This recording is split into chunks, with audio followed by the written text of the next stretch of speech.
In my training, I was told if you have the guts to ask the questions, clients are generally going to answer it. Whether the question is, how much money did you make last year? Or tell me about your son, your successor, and is he or she capable of running the business? And if so, if not, why not?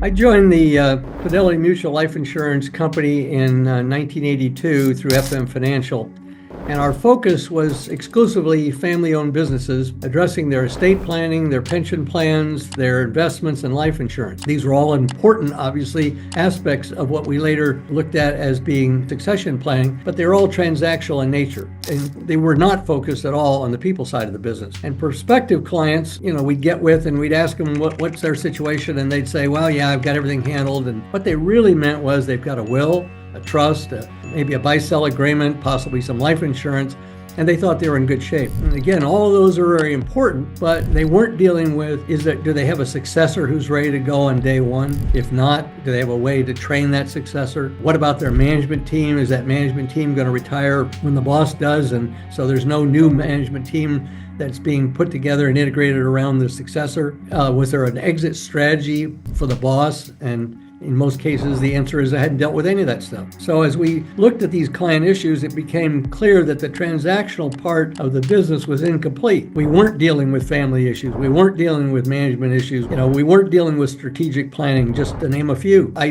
began digging deeper into what were the issues that clients had and the planning situations that we needed to deal with. I knew we had to enlarge our capacity, and I was very fortunate to be associated with Lloyd Rawls, who was also digging deeper in that. And Lloyd in particular was at the forefront of developing a whole lot of the programs and the approaches that we've been using for years and years and years to help our clients deal with the totality of the issues related to succession planning. And key to that was we realized by asking questions that we had to expand our practice. And the more questions we asked, the better understanding we got of what we did and didn't know and the things that we had to gain the knowledge of.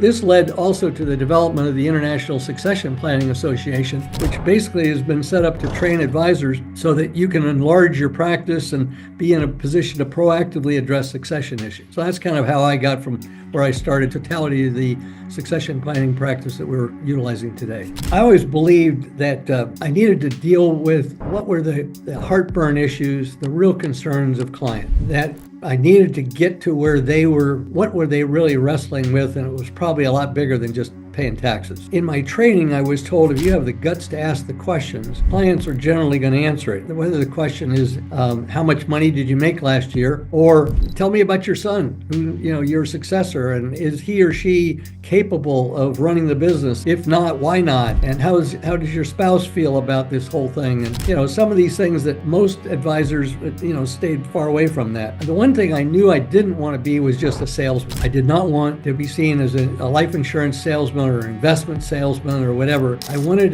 to make an impact. I knew unless I was willing to ask difficult questions that got at the heart of where somebody was really struggling, that I would always be in that salesman category, which is, I wanted to get beyond that, and I knew I needed to get into the emotional family issues that were required to have the kind of impact I wanted to have.